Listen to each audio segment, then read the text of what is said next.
Rolfi? Muy bien, muy contento de estar acá. Muchas gracias Así por la generosidad de la invitación. Con mucho exceso de confianza, Rolfi. Te Sí. conocemos como Rolf Uber. Sí, El nombre, apellido, ya lo escuchamos recién, es de un fuerte origen alemán, ¿no? sí, suizo-austríaco en realidad. Ah, suizo-austríaco, Sí. claro, germánico, sajón. ¿Qué tal? ¿Cómo te va? ¿Cómo te sentís cómodo en la radio? Sí, absolutamente, sí, sí. Sí, Sí, genial. sí, varias veces estuve en entrevistas, Ajá, así que sí, conozco más o menos. excelente. Nunca con un operador De lujo. así, pero sí.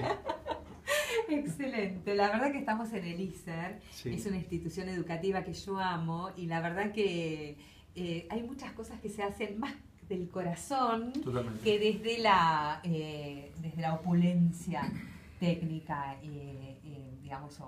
Así que está todo bien, estamos muy contentos de hacer este programa y de conocer perfiles como el tuyo, porque vos sos ingeniero y sos coach. A ver, contanos un poco de esta historia de vida tuya. Bueno, tiene un poco que ver con esto que vos mencionabas, ¿no? Las cosas que se hacen del corazón, te diría de la emoción o desde otro lugar. Yo, digamos, por el momento de mi vida y el momento del país también, porque era justamente la dictadura cuando a mí me tocó el secundario Claro. y el tipo de formaciones que tuve formación técnica en el secundario y después hice varias carreras técnicas además de ingeniería. Nada, la formación era de un hiperracionalismo absoluto. Claro. Y de muy de esto de vivir en la verdad, ¿no? Del que tiene razón y del que la verdad científica. Sí, es una cosa, viste, como que por supuesto creo en la verdad de las ciencias, Claro. pero que no todo pasa por ahí. Exacto. Y eso fue lo que posteriormente pude incorporar, de acuerdo a un montón de cosas que me pasaron. Pero esta verdad científica como verdad absoluta, ¿vos la traías desde tu casa, desde el ambiente familiar? Sí, un ambiente muy estricto, Ajá. todos con formaciones técnicas, Duras, sí, duras. ciencias duras. Mi mamá es bioquímica, todavía vive, tiene 90 años. Mira qué bien. Mi papá también era contador, Claro. abogado, entonces sí, eran en general formaciones, pero más allá de eso venía un poco, digamos, el tema de la forma, de los paradigmas de la verdad y de la mentira, esta forma cartesiana de pensar, que las cosas son de determinada manera y que si yo la veo desde donde tengo razón, o desde el saber, ¿no? Y ahí es donde empiezan a cruzarse los cables y se arman los cortocircuitos más peligrosos. Saber, y la verdad como imposición, porque Totalmente. también es ese sello, ¿no? O sea, más allá de mi propia convicción, la necesito imponer al otro. Sí, que de repente... sí, yo diría que además de lo familiar, lo cultural y lo social, fue una constante de la época. Claro. Digamos, los que más o menos se formaron en mi generación, viste, es muy difícil que hayan podido salir de esta mirada. Sí. Y evidentemente es una conversación de no posibilidad, ¿no? Es una fuente de insatisfacción, porque vos no estás de alguna manera pudiendo validar a nadie que no piense como vos. Exacto. Y la verdad que es muy duro, porque evidentemente todo el mundo piensa distinto, digamos. Totalmente. ¿Cómo fue gestándose ese cambio adentro tuyo? ¿Qué fue apareciendo para que vos tomes una decisión? Porque bueno, como escuchamos hoy en el perfil, vos seguís teniendo tu empresa, digamos, de ingeniería, de servicios de ingeniería, pero también trabajás con el coaching, con lo más profundo del ser humano. Sí. ¿Cómo se fue gestando ese cambio tuyo al punto de tomar una decisión? Bueno, yo diría que un poco por saturación de todo esto que te estoy contando, más que en los 80s me compré el paradigma del yuppie, ¿no? Que fue una figura donde, bueno, viste, el tema estaba por hacer guita de cualquier manera y casi te diría que no tenía ni que ver poco que ver con las cuestiones humanas o éticas. Y bueno, nada, efectivamente la hice, Pero bueno, después pasaron dos cosas un poco que tienen que ver con esto, que es que yo, digamos, era un profesional exitoso, tenía plata, que era lo que hasta ese momento había que ser, y no estaba contento. Entonces, la fórmula de la felicidad. Claro, la fórmula de la felicidad era esa, olvídate. Exacto. Vos lograbas eso y era... Y me empezó a hacer ruido, más después lo que pasó en 2001, donde bueno, el país se vino abajo. Yo tenía en ese momento una fábrica de envases plásticos que había fundado y armado yo, desde el principio junté los capitales, junté la gente, junté la parte técnica. Puse una fábrica que facturaba fortunas, pero bueno, en 2001 claro. Nos fuimos al tacho, hubo que echar a 50 personas. Claro. Y fue un proceso muy doloroso, porque por supuesto detrás de cada una de estas personas, viste que para el contador eran uno más que hay que echar. Para mí era una familia que estaba atrás, viste, lo estaba como empezando a ver desde otro lugar. Y nada, se me hizo un bolonqui atroz en la cabeza. Claro, pero bueno, afortunadamente, porque vos, el Yupi se fue corriendo hacia un ser humano que supo ver a las familias que quedaban desprotegidas. Sí. Y a partir de ahí, que te pusiste a estudiar coaching, No, empecé a hacer búsquedas personales que tenían que ver con esto. A todo esto se sumó, viste, porque todas las hecatombes vienen completas, ¿no? Después me divorcié, digamos, bueno, todo un proceso bastante feo que prefiero ni recordar. Claro. Y empecé una búsqueda, digamos, personal por alguna otra cosa. Siempre la música había sido como un lugar, digamos, para... mira. Entonces empecé a hacer talleres de violín con mis chicos, que eran chiquitos todavía. Que por otro lado era también una especie de consigna familiar, porque habíamos tenido un abuelo que era concertista de violín y que fue el fundador del Colegio Alemán de Santa Fe. Claro, mira. Que es la familia de mi padre de ahí. Bueno, y a partir de ahí empecé a meterme en algunas cuestiones de investigaciones más humanísticas y empecé con PNL, empecé con algunos procesos vivenciales de coaching que eran,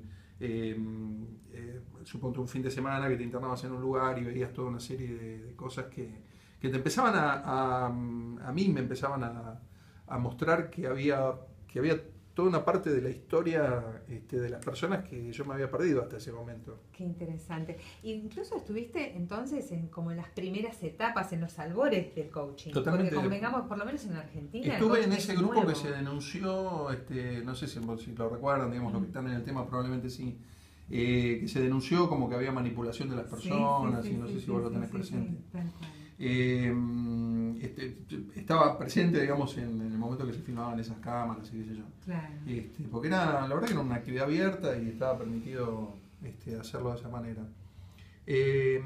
Bueno, y a partir de ahí es como que descubrí que había un costado que no tenía que ver con lo hiperracional, sino que tenía que ver con los sentimientos, las emociones, no sé, cuestiones más humanas. Claro. ¿Y el PNL, el PNL estamos hablando de la programación neurolingüística? Programación neurolingüística, sí. Sí, para que la gente entienda un poco más. ¿Querés explicar de qué se trata? Sí, básicamente la PNL tiene 14 principios, que son los 14 principios de la PNL. Básicamente trabaja mucho sobre el tema de la comunicación, es muy cercano en algún punto al coaching. Hay muchos coaches que son máster y trainer en PNL, como en mi caso. Claro. Y empiezan, digamos, a entender que las miradas son diferentes, que la gente entiende lo que entiende, que los universos son distintos, que lo que la gente ve es lo que se está armando en su cabeza y no lo que es. Y empecé a seguir a algunos filósofos que había visto levemente en la etapa de estudiante, a Wittgenstein, a Heidegger. Y la verdad es que me empezaron a dar una mirada distinta, ¿no? Claro, Lo que simplemente es que me llevó 40 años, ¿no? Pero bueno. Sí, nos pasa Claro, a veces que uno pretende, digamos, los que ya no tenemos 20, tenemos muchas veces esta reflexión de, pucha, ¿por qué no lo hice antes? Claro. Y finalmente, probablemente ahí esté parte de la riqueza de este proceso. No, es que es cuando es cuando te das cuenta. Porque si vos me hablabas de esto a los 30 años, cuando yo estaba recién recibido de ingeniero y estaba arriba de la ola. Sí. Lo que pasa es lo que es envidiable, no sé si te pasará a vos también, pero digo, los más jóvenes, adolescentes o posadolescentes, la primera juventud, ya tienen un manejo de este tipo de temas con una Sí, libertad interior. sí. Qué fantástico. Sí, celebro que los hayamos podido de alguna manera es verdad. educar de esta forma, ¿no? No han caído del cielo, No, es verdad. totalmente. Han capitalizado por ahí procesos nuestros.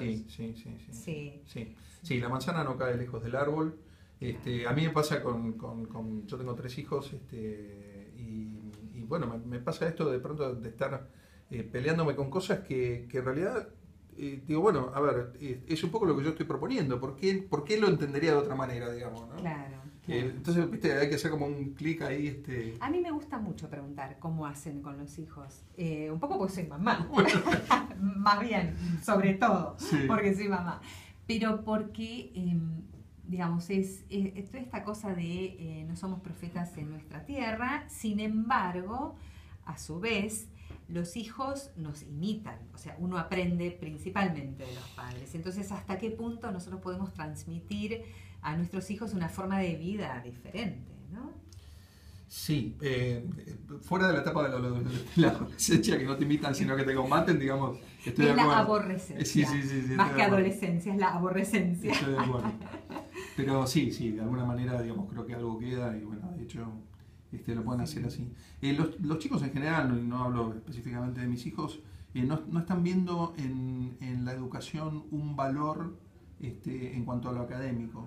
Sí. Digamos, me da la impresión de que no les está terminando de llegar nada que les haga una diferencia. Entonces, me parece que no están viendo el valor de la educación para transformar y sí les están bajando el valor de la educación para saber. Y eso ya no sirve, ya está no obsoleto. Tal cual. Hoy tenemos que educar, y ojalá alguien, digamos, se ocupe de esto. Hoy nos tenemos que ocupar de educar para que la gente pueda transformar mundos que le va a tocar vivir donde van a ser totalmente distintos. Totalmente. Y además la velocidad de cambio cada vez es peor, porque cada vez es más rápido. Y lo que antes nos llevaba a cambiar una generación ahora son días. Totalmente. Vos sabés que nosotros tuvimos la experiencia acá de entrevistar en el programa a Juan Bautista, que es un director de cine, un actor excelente, una gran persona, y él es uno de los directores de la película La Educación Prohibida, donde justamente... sí, lo conozco, Juan. Claro, sí. Donde justamente se propone una forma, yo ni siquiera diría ya revolucionaria, sino que una forma que es fiel a los nuevos paradigmas. Totalmente.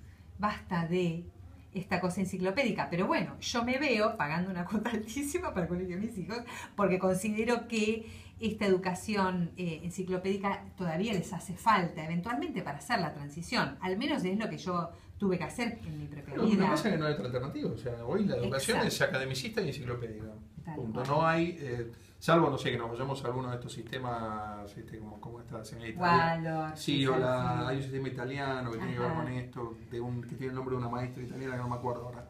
Pero salvo que nos vayamos a esas cuestiones muy particulares, que son colegios muy específicos, la educación normal que reciben y sigue siendo la de... Sigue siendo... Con algunos esfuerzos igual. Y es más, hay chicos que lamentablemente están estudiando carreras que van a desaparecer en 4 o 5 años. Es verdad.